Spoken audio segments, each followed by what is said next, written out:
What?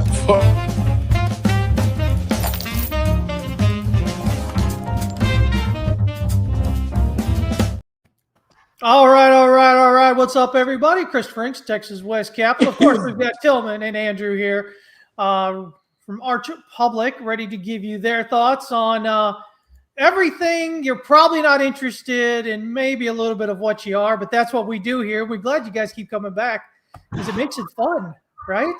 It's three guys hanging out with bald heads and beards, and Tillman looks a little warm. He told me he's got basically Snowmageddon coming in up there where he's at.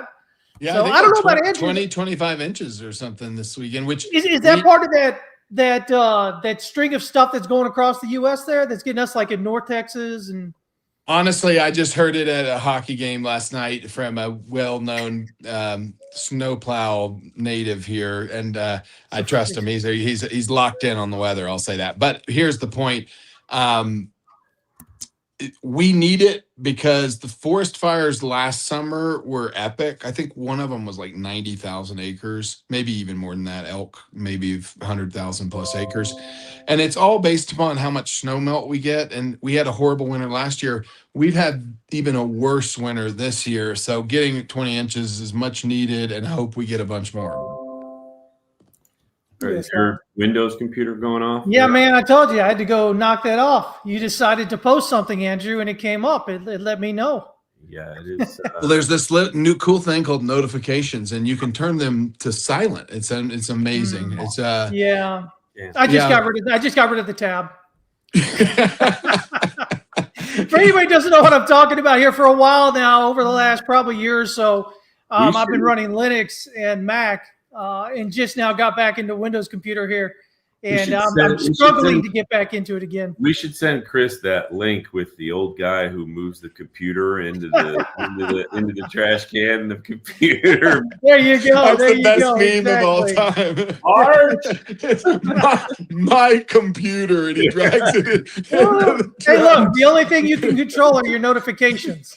I was about to say that, Chris. The only thing you can control is how many notifications you get in the podcast that we have every week.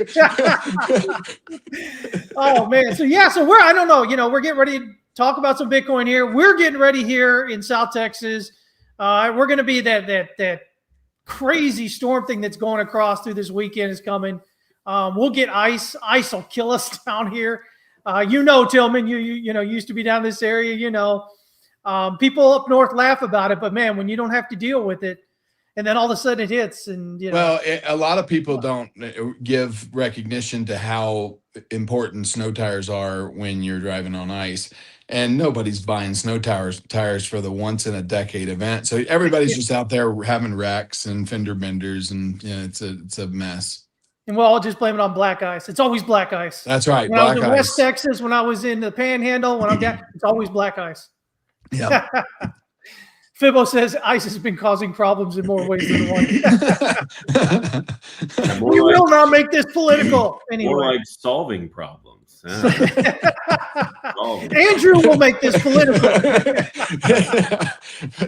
Hey, but listen, man. So Bitcoin, again, everybody, it's still, I've been doing this for 30 years, and I still find it interesting that when price does something that it normally does, every once in a while, people lose their damn mind, right? And they've been losing their mind on this 35% pullback that we've had off the all-time high.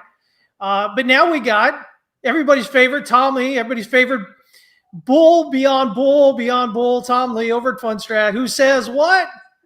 He says Bitcoin's going to hit $250,000 by the end of the year. Well, he's just copying what I said last year. So thanks, Tom. Put some real thought into that. Listen, I've said it so many times. Tom Lee's often right. He's just wrong on the timing. Yeah. So, I get it. 250K is just halfway to where Larry Fink says it's going in the next few years. All the infrastructure is being built as we speak. Bitcoin as the quote unquote default choice for a digital asset when we go to full tokenized assets for everything makes, of course, meaningful sense. And we are going to tokenized markets, tokenized assets, 24/7 trading. All that's happening before our very eyes. We didn't talk about it much last time, but there's been a bunch more that's happened. You know, the NYSE stepping up and saying, "Yep, we're going to 24/7 trading. We're building a tokenized platform." Yada yada yada. And didn't the NYSE just move to Dallas Fort Worth area? I didn't see that. I didn't know that. I thought they did. Yeah, I might be wrong there, but I could have sworn they just did. So yeah. Well, that Wall wouldn't- Street there. Maybe their operations did. The operations, right. That's what I meant. They didn't bring a trailer and hold the whole MSTR. Hey, you never know, man. People be moving out of New York City here lately because a lot of craziness going on up there, right? Isn't that like the reverse of the Pace Picante commercials? New York City. I mean, how do you bring the New York Stock Exchange to Dallas? I don't understand that. Well, they got the competitor coming up there, right? The Texas Stock Exchange there. Well, I know, but it still begs the question. It has to be regulation. I mean, that's the only thing I can think of that would drive them out of New York. Yeah, but that's okay. Here's my whole thing on price predictions. They annoy me, and they annoy me because no one knows, and it's just clickbait. I even feel bad saying it about Tom Lee. He's a fellow Pudgy Penguin of mine, so I hold strong, committed to the Pudgy Penguin community.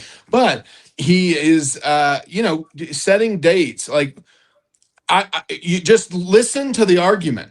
It's going to be 250,000 by the end of the year. Just injecting the end of the year tells you a bias on the calendar, right? Why pick the end of the year? Why not pick like, July 19th? If it's based on some fib sequence, some, RSI indicator that you've created, or, if it's based on metrics that are driving a timeline whereby which price has to act because it's being pinched, for example, then great, make that prediction. But to say it because it's New Year's Eve, and that just tells you the human psychology of price predictions. And more importantly, from a price prediction perspective, like, why not be right all the time or most of the time? And the way you're right most of the time is by picking an asset that you really believe in, that has proven over a long period of time to have a use case and to have a place in the markets. Bitcoin has done that, right? I think we can all agree it has a place in the markets, both TradFi and blockchain. And so if you believe that, why not just say, yeah, I believe it's going to go to 250,000, but I have no idea when. And so if you believe that, then you want it to stay cheap as long as possible. Why are you mad every day that it's not going up? Right? Because if you believe it's going to 250 inevitably, don't you want it to stay at 30? Don't you want it to go to 30,000 or 50,000 and stay there for the next 5 years so that you can put part of your wages into it every year and buy on a lower basis and get more Bitcoin accumulated? Like, the psychology of our markets is what plagues me at night. Is just, I don't understand. It's like it's a contradiction within itself, which we need to be mindful of, right? We either believe Bitcoin is an asset that's sterling, that will stand the test of time, and if so, the price is inevitable, but who cares when? And in that case, you want it cheap, as long as you can get it cheap. So yesterday, we were there on what's it called? On Trading Spaces, this Trading Tuesday Spaces that I do every week with quantum economics and all that. And one of the questions was, what is mispriced in terms of markets, right? And what I said was, what I think one of the biggest mispricings is Bitcoin right now, because everybody is looking at it like a tech stock. It makes it easy for funds and everything to kind of, put in money and whatever, you just base it on that idea, right? But it really is building as infrastructure. So I think, a big mispricement is going to be everybody focusing on this, tech stocks are doing this, so it should follow and all this other stuff. And at the end of the day, it's building that infrastructure, and they're going to get left behind. I mean, I honestly believe that. I think there's going to be a very large group of people that are going to be left behind. There's not a thing they can do about it because they won't get out of their own heads as far as watching the short-term price action and listening to the social media, big accounts and whatever that are going on there. Well, Well, folks that are going to get left behind, I think, are all the boomers that bought into the ETF over the last 6 to 12 months. And here's one of the reasons why.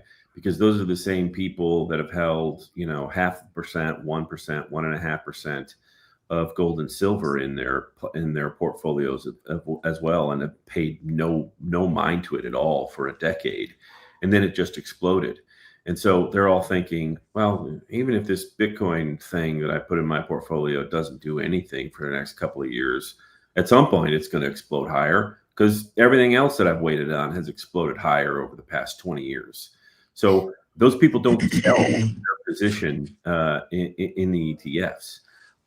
I think the gold and silver move is a very, very educational move for those that are willing to learn the lesson, that time is your friend. And, I made this point yesterday.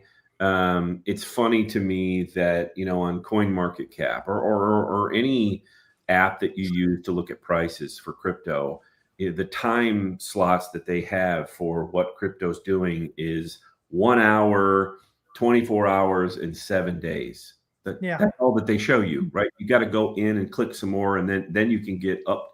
You can get up to 1 year, and then the last one is all time, right? So 1 year is the moniker that's really considered a long time in crypto. Whereas in TradFi, you look at any piece of marketing for an investment, 1 year, 3 year, 5 year, 10 year, right? Yep. They're not putting into documentation what it did yesterday. Yeah. So the difference in psychology is really something. But it bodes well for 250 to 500K to 750 over time. And that ultimately is where we're going. It's just a question of when, not if. Well, the volatility is a feature, but it's only a feature for the people who know how to use it. And the folks that you're talking about, the long-minded folks, have, covered call strategy essentially in their mind, where they're accumulating and they play the volatility to their advantage when they can, and they don't when they don't, and they accumulate when it doesn't go their way, and they don't care, because the accumulation is the goal to begin with. So if the yield produces upward momentum and they can take profits and create a quote return in that time period, then they win. If it doesn't give them upward momentum and it continues to be a falling knife and they're buying all the dips, they're accumulating in their long-term position. They win either way because their mindset is long-term. And so I think the chop that we see right now is a byproduct of $300 million of longs were liquidated on margin in the last 2 hours. Well, that's a juicy amount of cash that can be harvested.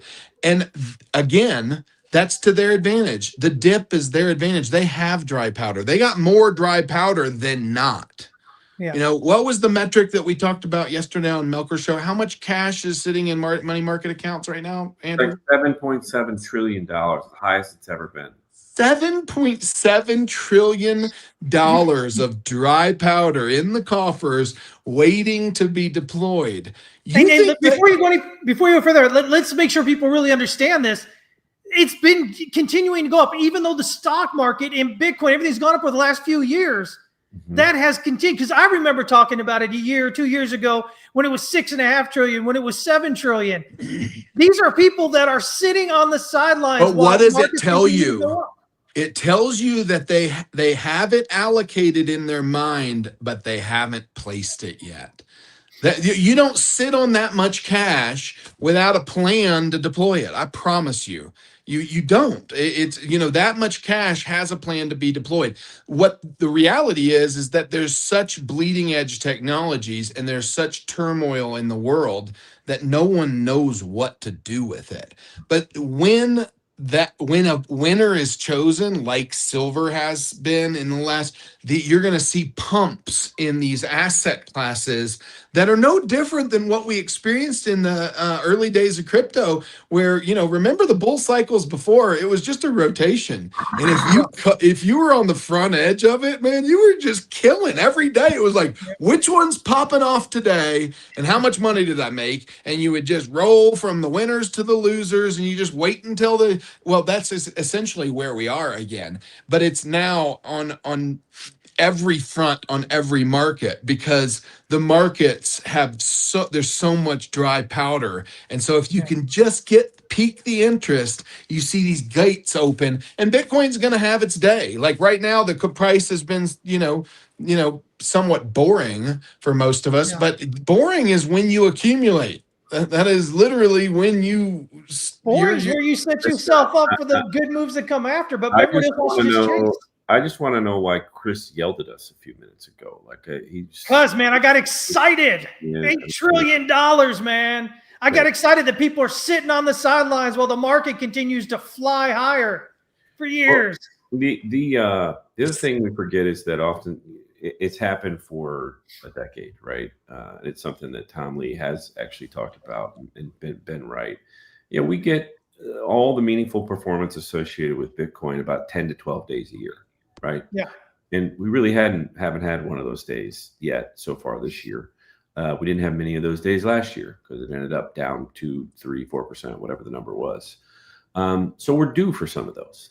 We're due for some of those. Now they may be a bit more muted as time goes on. I read some things about Bitcoin futures and the shift and change associated with some of the levers that are now a big part of Bitcoin's story. But the positive thing is that even if, upside, crazy upside days, a 5, 8, 10% upside day may happen less on a go forward basis.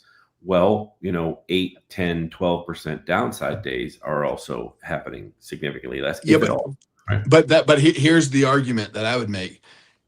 The directional moves will be muted. The chop move will be exacerbated.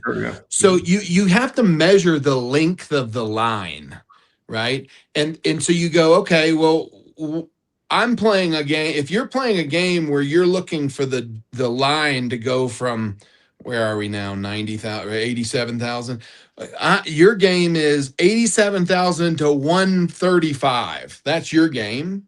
You're going to lose, or you're going to wait a long time for that scenario to play out.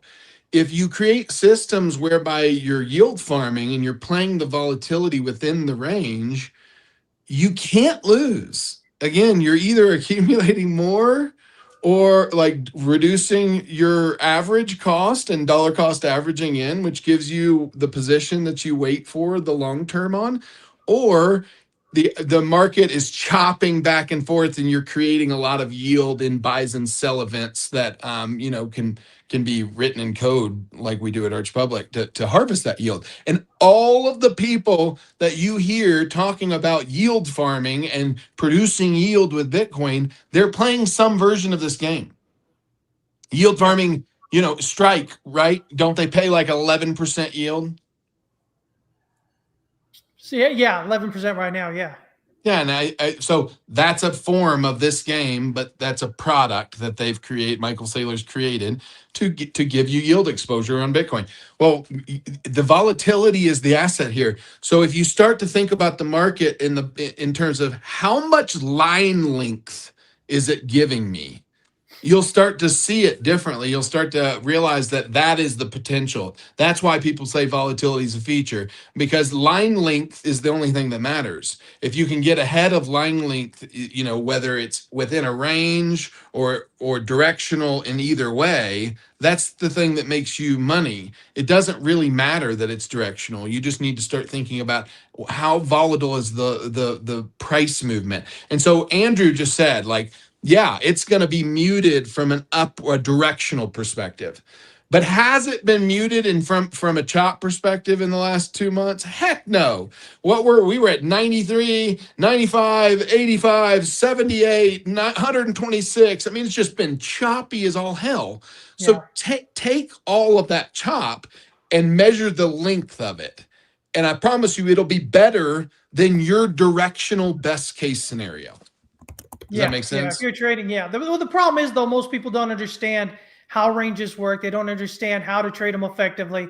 And what you end up getting is that, unfortunately, most retail market participants are trading the middle of the range and effectively putting the odds like exponentially against them in doing so. And, it's a tough thing, if you don't know what you're doing. But if you know what you're doing, ranges become great things. We've had numerous great trades here, in this range over the last few months, which have been really, really great. The last push up that we went there missed our target by something like $70. It was a multi-$1,000 run that missed it by, $70. So, close enough to get out, right? I mean, I don't know about you. Me personally, I'm like, listen, if I've got a target, I'm usually out a little bit before that target just in case, right? Well, I'd rather make sure I guarantee that I get that profit in there. If you're manually trading, you can afford to take all the money off the table because you've got your finger on the trigger. But you get to measure the market with feel, which if you're good at it, you can make a lot of money doing that. That is, the holy grail of being a trader, if you will, is being so in tune with a specific market and the price movement therein that you are, you're a maestro. You're literally commanding the orchestra because you're in tune with it. Very, very rare, very hard to do. What I like to look at is, okay, what's the probability of what's the standard deviation look like from the mean price or the VWAP to where my price target is, right? Some use fib sequences to do this effectively as well. But like if my price target is three standard deviations above the VWAP, the likelihood is a lot less that it hits there than it is if it's two standard deviations above the VWAP. And so I think you should layer your sells based upon the probability of reaching your profit targets. And so you should be 50% out of your position at 2 standard deviations above VWAP. And you should only have the rest, the 50% at the most, waiting for the final extension. You know what I mean? Like the final extension, good luck timing it. And when you do time it, you feel like a boss. I don't know what the best word, but you feel like you're invincible. But it doesn't happen very often, more often than not, there's no liquidity up there and you can't get out anyways. Well, that was a big thing that happened back in 2017. You had a lot of these pump and dumps that came out because, we had the whole ICO craze and all that. And I know you guys were in the market back then, so you probably saw all those different pump and dump groups. Mm-hmm. And people would get in them and think, oh my God, this is great. And they go up and up. The problem is the people who set them up have already got orders set to sell at certain levels, and it's first in, first out. And so if you're going to try and, get out at that level where they already have orders in, and this happened over and over again, you ain't getting out. Next thing you know, you're chasing that thing back down. And I think it's probably one of the greatest things I can say about crypto today versus 2017 is that I don't really see those pump and dump groups anymore. I imagine they're maybe out there, but it was everywhere. It was everywhere back then. And so many retail market participants to get in there, and they'd lose so much money because they thinking, oh, well, we're going to pump it up. We're all in this together. No, we're not. Your exit liquidity. That's precisely the reason why you're in there. And your exit liquidity, and they have algos and you don't. And their algos are actually like, you talk about DEX algos and specifically in the like pump.fun type stuff, the meme coin space. You're dead before you even know you're dead. They literally have crosshairs on you. And what I mean by that is like they have programs that literally disperse the tokens that they generate to thousands of wallets that they control with a single button. And so all they're measuring is the depth of liquidity in the God candle that they've produced by controlling supply. And when the depth of liquidity gets to a certain level, they hit one button and everything sells at once. They suck all the liquidity out, and it's a run on the bank, and they've got all the bags in their hands, and you're dead before you even knew it, because you can't beat their wallets to market because it's coordinated and it's automated.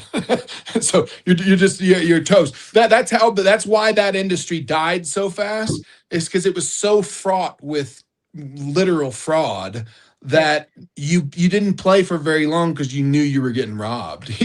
Like you could feel it, and so everybody stopped playing the game. Now, if you brought a legitimate infrastructure to that with a legitimate provider, then you may have a real fun environment to play with. But it's the wild west, but that happens. Like, one of the beautiful things about being in the industry as long as I have is that I've gotten to meet some incredibly smart people, like people that blow your mind. I just got off a call with a guy, and he's one of our customers. He's building something. Not going to divulge everything, but let me just tell you, the level of sophistication in the DEX space and these zones of liquidity that are being placed as liquidity providers to earn yield as the liquidity providers, but at the same time produce accumulation of the specific pairing that you want, is off the charts, guys. I mean, it's mind-bogglingly sophisticated.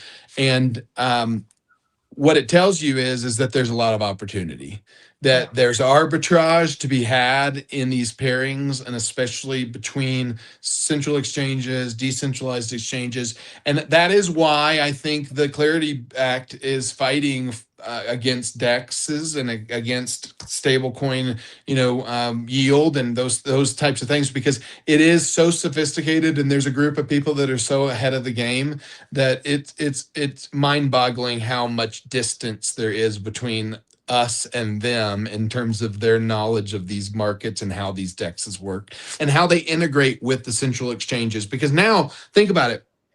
If you have a central exchange like Coinbase that's now integrated with DEXs, where you can lend, borrow, and stake and all those things automatically with one button, you have liquidity providers in the DEX against each pairing. You have liquidity providers in the central exchange, right?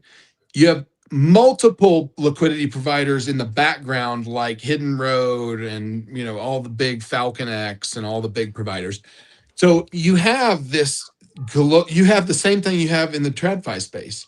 You have this, market that's ruled by arbitrage bots that are literally just playing market maker and keeping the spread as tight as they can keep it across all of these markets. To be this new in the space and to have that much opportunity in front of us, I see why developers are clamoring and moving over at rapid paces from the TradFi space to this space, because you can, if you know how to build things, you can create new products and new marketplaces that are exceptionally appealing. I mean, just ridiculously appealing. Tillman, I told you about that project in confidence, and I don't know why you're sharing it on the podcast. I thought you'd honor you were the big brain he was referring to? Oh, I mean, yes. Andrew, you wrong word. Big head. Okay. I misunderstood there. That was the wrong word, man. Again, the shifts and changes coming to finance are happening now, and they're going to happen really fast. They really are. And so to me, the putting up the big fight that the big banks have with the clarity and all that stuff has much more to do with their being so behind the eight ball from an innovation standpoint, that they're probably using a couple of points of reference to fight the clarity bill just to give them time to hire thousands of dev guys to just play catch up, right? And that's really probably what's going on there. Like, yield is yield. Frankly, it's already in the Genius Act and is legal in the Genius Act. So trying to roll it back and play games and all that stuff, it is the kind of process where innovation is when you get ahead of the curve on innovation, when you're a company or you're an industry, it's very difficult to catch up, like very, very, very difficult to catch up. And so banks are playing the game of, can we almost cheat in some way to be able to catch up. I'm reminded of a speech in a movie that was about Not you. Yeah, it wasn't Too Big to Fail. It was the one with I think Kevin Spacey and some others. Demi Moore was in it. Stanley Tucci, and it was basically like a 24-hour period about the markets in 2008. And he said, the only way that you get ahead or win in really any industry is be first, be smarter, or cheat, right? And we don't cheat. While we think we've got a lot of smart people here, the best way to go about it is to be first, right? Yeah. So the builders, it's why Coinbase has a truly unique advantage. There are things that they've done even early in their life cycle where they were giving away Bitcoins at tiny little prices, right? That gathered a tremendous amount of users, right? Well, being first also buys you a lot of forgiveness in all of the errors that are, performed being first. Like, right, it's the bleeding edge for a reason, and a lot of blood is shed on being on the bleeding edge. And Coinbase has made a ton of mistakes along the way. But I don't talk to very many people, I don't know about y'all, that have moved away from Coinbase, that have said, screw them, I'm never using them again. Everybody still uses them, even though they kind of have had bad, because there's a level of forgiveness that is carried into innovation. And so, if you come into the space without innovation, you better be perfect in your execution, because the people will not tolerate that if you're not bringing something innovative to the table or first to the table. Just look at Bitcoin, right? I mean, again, we've all been in this for a while now. How many, especially over the last 10 years, how many people have come in and said, oh, we're better than Bitcoin. We're the next Bitcoin. Bitcoin's going to die. We're going to put them in the dirt. Whatever. It's just like, here's MicroStrategy buying another 2.3 billion last week after 1 whatever billion the week before. I mean, that was on Monday. Why do you always say last week when something happens a day or two ago? I need to figure this out. What's going on? I'm living in the future, man. Living in the future, man. Well, human capital and innovation, if you look at some of these contracts that the AI companies have given to these engineers, I mean, some of the packages are $100 million packages, crazy. to pull talent from one company to the next.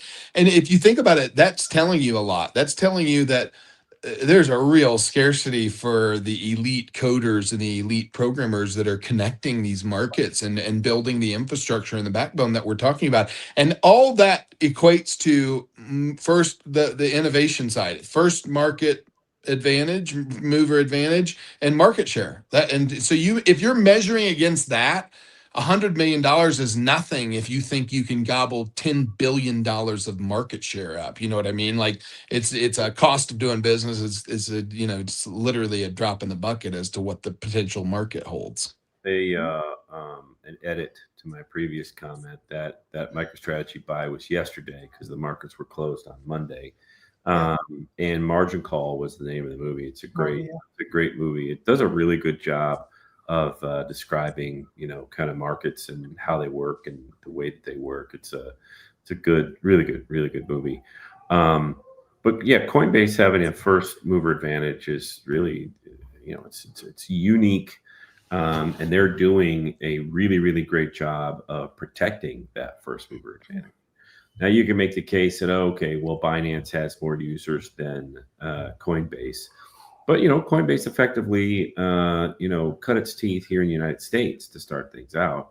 They weren't even available globally. And then Binance, came on board and was from the jump available globally and grabbed a huge amount of market share overseas. But I bet you Coinbase has gotten the enterprise side of their service department. It's growing faster than ever now in terms of treasury company activity and all that stuff. That's Binance isn't getting touched with any of that stuff. Nobody's using Binance to custody their corporate treasury Bitcoin. Quite literally nobody. Coinbase is the absolute gold standard there. Yeah, no question about it. Again, they serve as custodian for 8 of the 11 spot Bitcoin ETFs. And I think if you add up all the Bitcoin associated with those ETFs, it's uniquely more than MicroStrategy owns. And I think it's equal to what we assume are the wallets of Satoshi himself. So, yeah, I mean, they are the default custodian of record. Yeah. So the other thing too that I find interesting is that Coinbase is really turning into a custody and yield company, right? Well, what other organizations are effectively custody and yield organizations? They're banks, right? Yeah. And so that is custody and yield. And let's just call it a couple of subscriptions, right? So you can do a Coinbase One type thing where you're paying a flat fee every month. So, but that kind of goes along with yield too, because that gets paid. It's really, if you think about it, just the same thing that you get charged at a bank for having less than 50,000 in deposits and having yeah. So the point I'm making though is that everybody thinks it's a crypto exchange, blah blah blah, but people don't think through in the same way that global investment banks and brokers and all that stuff had this huge shift after the great financial crisis. They used to have all kinds of revenue from everywhere, and they realized this revenue is so wildly cyclical that we've got to find a way to get out of this. Like, we can't have 2 quarters where we're awesome and then 2 quarters where we absolutely suck. And same thing with Coinbase. Like Coinbase, I'd love to see, I guess I could have gone back and looked at their last quarterly report, but the way that they have set up custody and yield associated with ongoing revenue streams is going to be the dominant way that they move forward. Because my guess is that when they come out with their next quarterly report, the amount of trading fees and trading activity will be significantly lowered, given that we've been in this kind of holding pattern for a meaningful period of time. And so it's interesting that they look like a bank. They're going to end up with a bank charter, which brings me back to the whole clarity thing. Like, I know we all want a clarity bill and all that stuff, but all these exchanges that are talking about it and fighting for it one way or another, they're really in an awesome position because it isn't the argument about putting it in law essentially so that it's not reversed in a. So the Genius Act is law. That is, stable coins are good now, and you can do yield on stable coins. So it is already law. So what's the distinction? Why are we wanting the Clarity Act? So the Clarity Act is a bunch of other things associated with tokenization and the SEC being involved, and we're just not ready for that, though. At least we got what we got, so move on. But what we've got can't be repealed, is I guess the question. It's law. Yeah, the Genius is not going away. Genius Act not going to go away.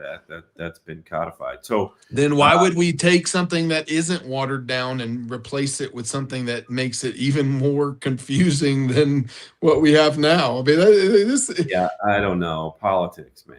That's just politics is stupid. That's why I don't follow it, and that's honestly like why the worst grade I got in college was in accounting, and it was because I cared the least about it, and I'll tell you why.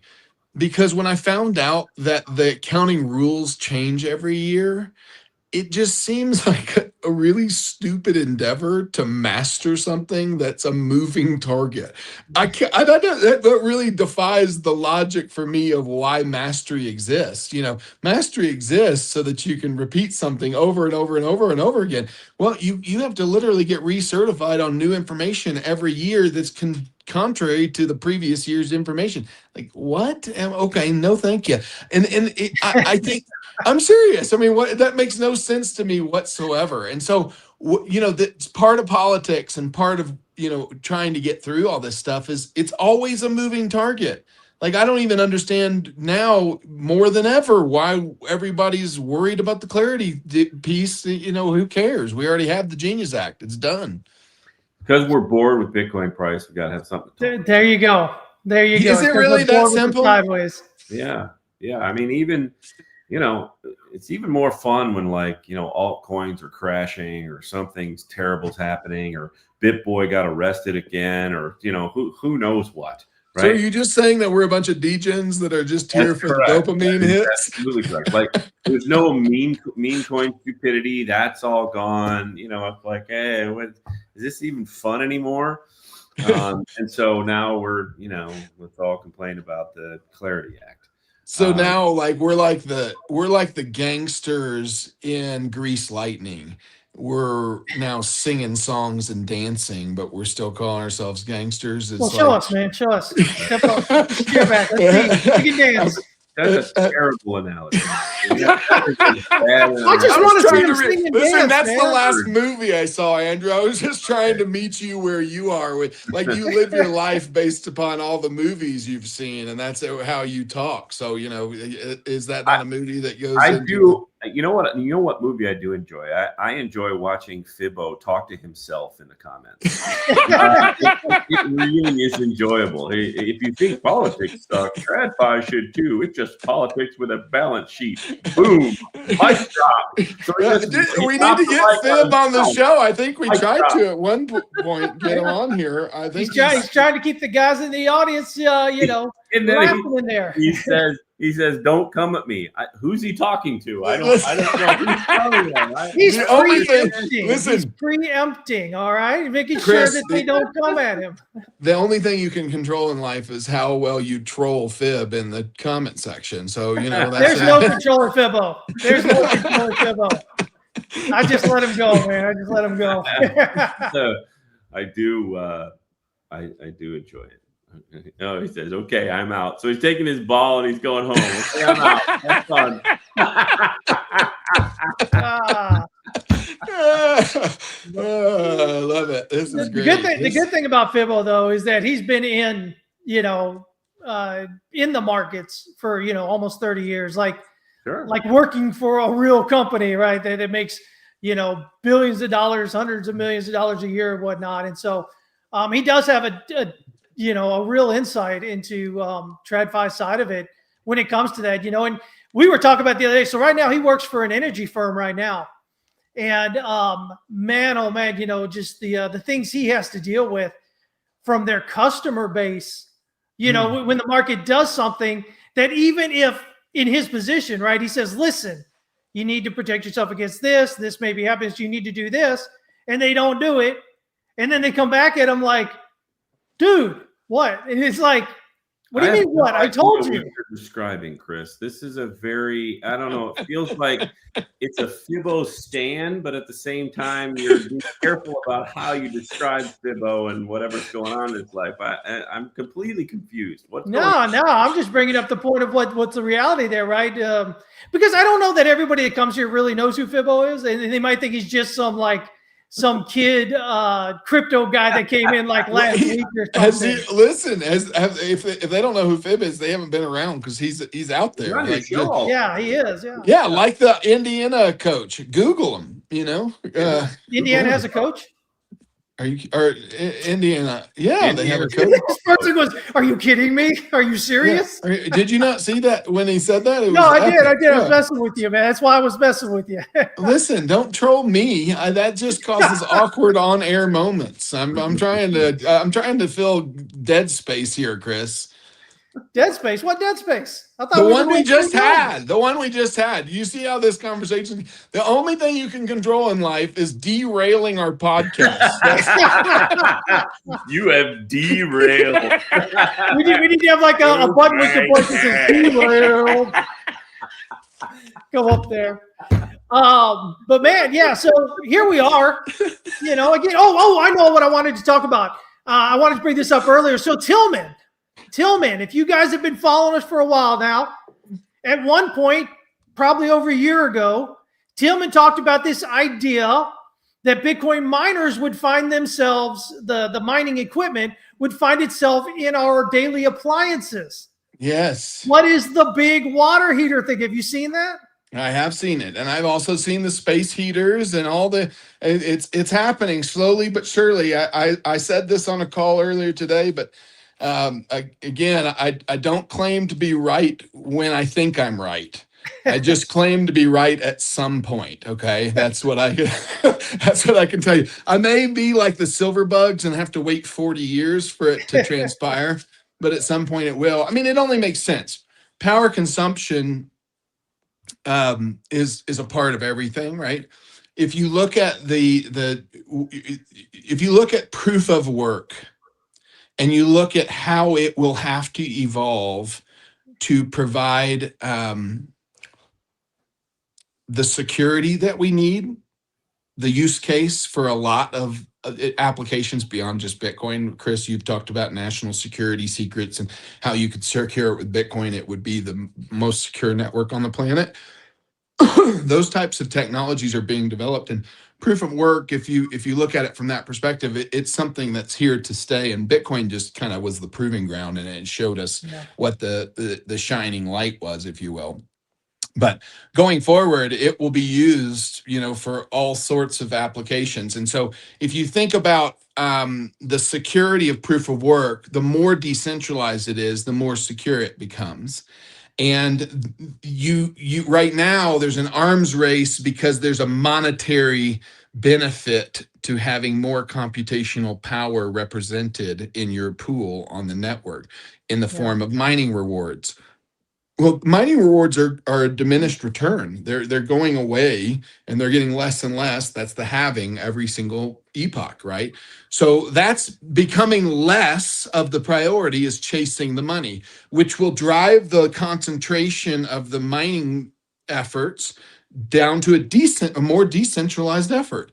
And so why would someone want to use electricity at their cost to mine Bitcoin if it's a losing equation? Why would you want to do that? Well, you would want to do that is if you could tap into excess electrical waste within your household that's beyond your meter, that can be used for something else, or if there's a byproduct that reduces your overall cost, like a heating application that produces heat. So now your furnace isn't on, thus saving you on your furnace, producing Bitcoin, or using that electrical consumption to support a proof of work network to secure it. And at the same time, the byproduct is heat. So you're getting a benefit that adds a delta that now makes the electrical consumption, even though it's a loss compared to the monetary effort of the mining efforts,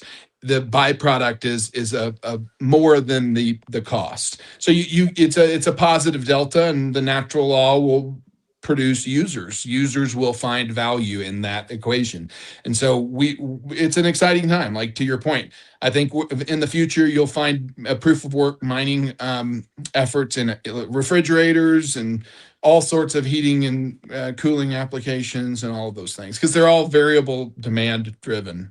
Yeah. Because what they're finding out about AI, I saw this the other day, AI comes in and I mean, this is the big story. AI compute versus the energy that's available and having to create energy, right? And so the big thing here is, okay, yeah, we'll let you in, and they have these curtailment agreements. And what they're finding out in practice is these curtailment agreements ain't working, because AI needs power on all time, right? And so, yeah, when you think of it in terms of that, I mean, it's no wonder they're starting to make these AI data centers come out with their own, energy supplies, which we've talked about a few times on here over the last couple of months. They're kind of getting direct line from the the gas field straight to the thing with 5 and 10 and 15-year, 50-year contracts, whatever. Boil all that down, though, you still have the fundamental laws that are the pinch points to this technology, which is storage of power. Storage of power, if you look at the evolution of electronics over the last 20 years, that's been the driving factor, right? You didn't have drones before you had lithium ion batteries. You didn't have EVs before you had lithium ion batteries. The technology that Tesla and the value of Tesla until the autonomous driving component was added was solely in their battery technology. Like that is what the value of the company was at a certain point. So you look at the next iteration of that and what it looks like. So power is not scarce. Hear that. Power is not scarce. It's just hard as hell to store it. It's expensive. The battery technology degrades over time. Batteries are not good at peak load or high load, profiles. So like manufacturing facilities can't store power. So they have to operate in the overnight hours because that's when peak demand is lower on the grid. And that's where they get the lowest rates. Like you can't imagine how much equation is driven off of peak demand and power consumption in this world. And you can't imagine the delta of opportunity that could be unlocked if we could figure out a way to store energy that could manage load through the low demand periods, 12 hours, 18, whatever. If you could solve that problem, you'd be the next trillionaire. And people have said that the next iteration of this solving of the problem is something called a silver solid state battery. You can go do your own research on it. And there's a lot of hypothesis that states that that's the reason why the silver prices are going parabolic right now, is that's been coined as like, I can't remember how many ounces of silver are needed for a silver solid state battery, but the battery technology compared to lithium is orders of magnitude better. So you're talking about the same leap from like the traditional battery to the lithium battery, but the next leap. So if you look at like an EV manufacturer that has enough silver supply to produce a solid state silver battery, and that makes their EV range go from 300 miles on a charge to 1,200 miles on a charge. That's the type of delta we're talking about here. What competitive advantage and what market share do they grab for the same dollar spent on the car?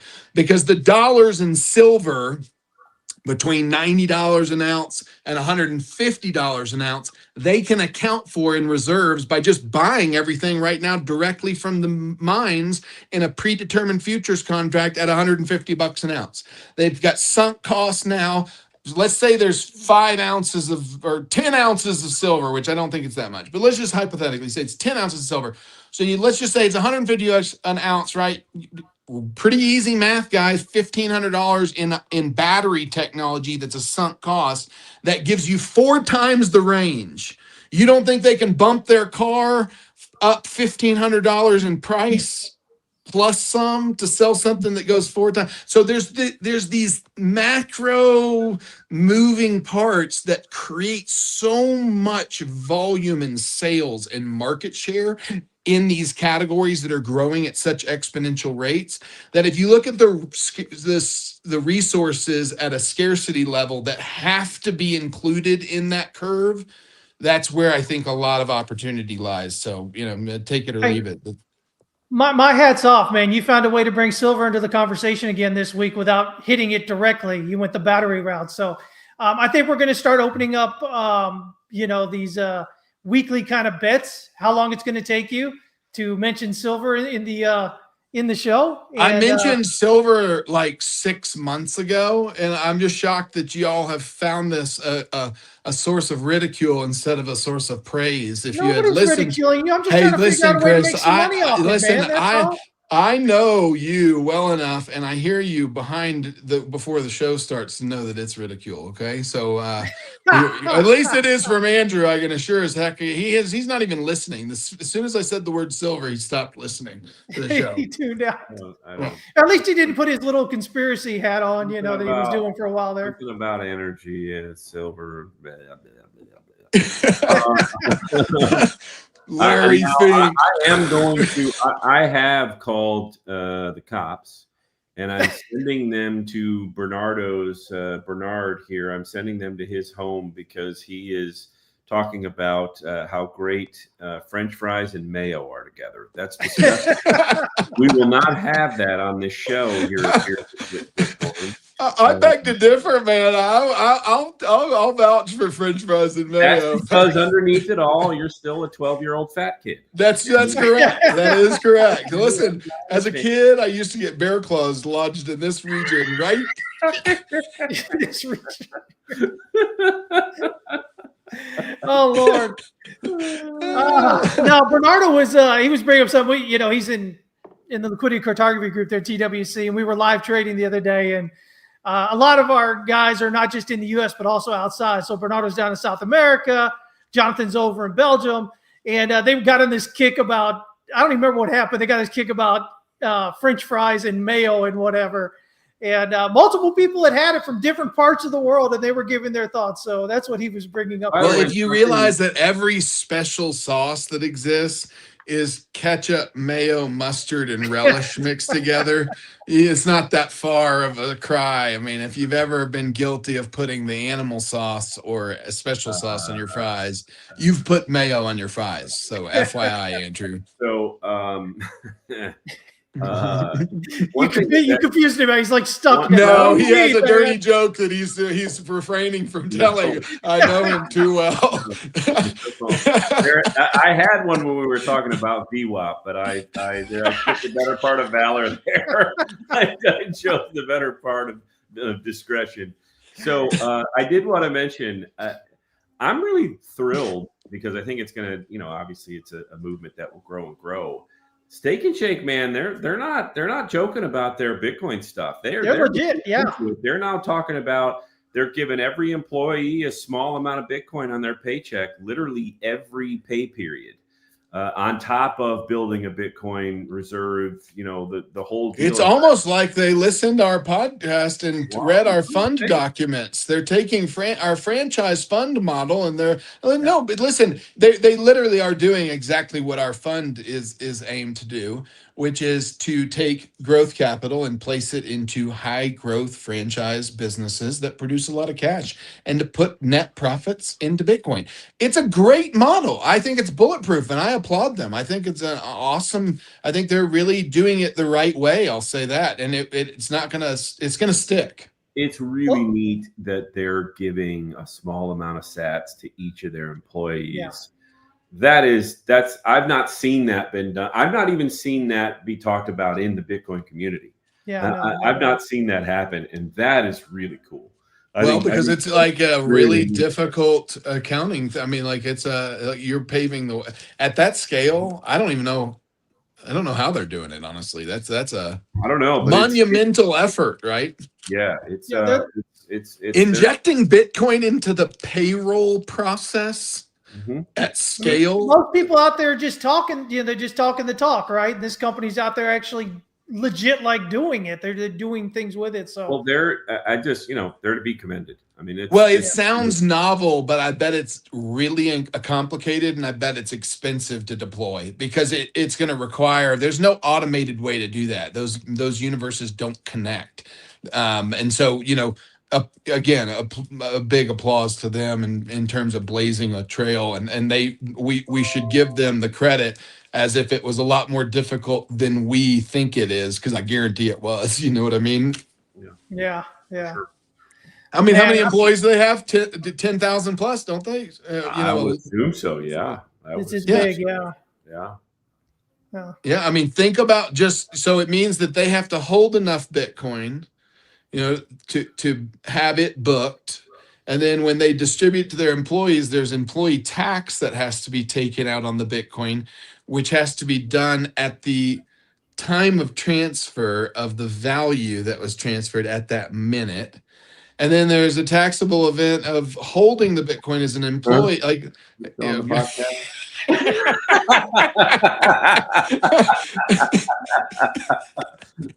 Your brain has a shell on it.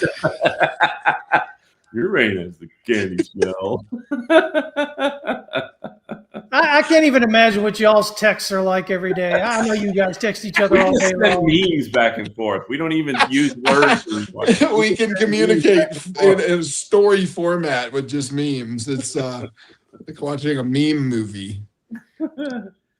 Well, as long as y'all is the show over? We're past 1 o'clock. I think we need to shut you off, Andrew. Yeah, I think so, man. But before you slip here, offend somebody.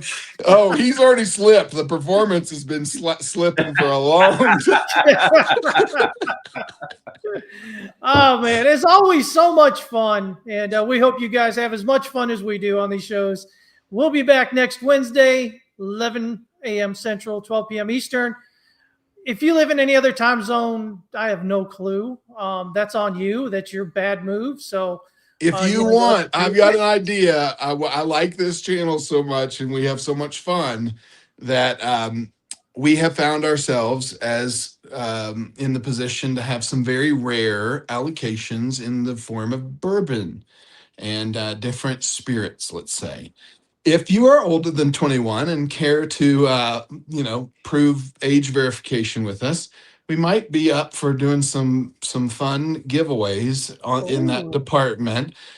But we have to see channel growth in order to justify this. And so we'll have some strings attached as it pertains to reposting and liking and subscribing, as they say in the KOL world. Andrew, it sounds a lot better when you say it. You deliver that, okay? Yeah, like and subscribe. Yeah. Okay, perfect. Yeah, you heard it from the black hoodie guy. So go ahead and that's the official. But yeah, I think we can liven this up a little bit. I'd like to see Chris taking shots at 10 a.m. on Wednesday mornings. I think it's a good look on him. Thank God the show doesn't start till 11 a.m. on Wednesday mornings, then, right? Listen, from a narcissist perspective, it's 10 a.m. Okay, it's 10 where I am. Oh yeah, that's right. You're that mountain time guy. Yeah, which is, I would say, the jankiest of all the time zones. I mean, most people don't even know it is a time zone. It's a little slither there. Yeah. So you guys heard it here first. So there you go. So be paying attention. Come back. Get your friends to come back. See us. We'd love to see y'all here. You can't drink all day if you don't start in the morning, says Sats. A bigger truth. The only thing you can control is when you start drinking in the day. There you go. That's right. Because Lord knows you might not be able to commit, when you quit, right?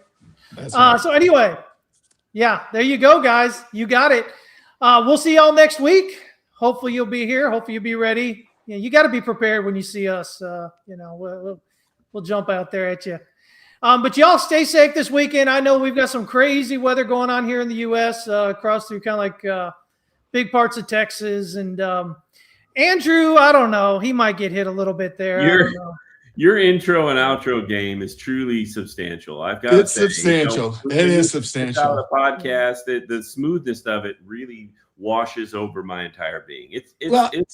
I want to. You know what I'm going to do? I'm going to have our media team create an entire reel of you doing outros out of Beards and Bitcoin, and just it'll be the coolest thing I've ever seen in my life. I think it's a form of OCD, honestly. You know those Zen sandbox that you take the tiny rakes and you rake the sand. I think he likes to have the intros and the outros leave on that, and I find it a lot more appealing to come in and mess up the sand. It's really fun to me to see Chris's face. Look at him right now. He's just buying his time until he can start this right now. He's angry. He's angry. No, not angry. But I do appreciate you giving me the opportunity to remind everybody that the only thing you control is how much you lose. So please keep working on your risk management. Have a great week. We love y'all. We'll see you next week. Take care, guys. Trading tip: always manage risk before chasing gains.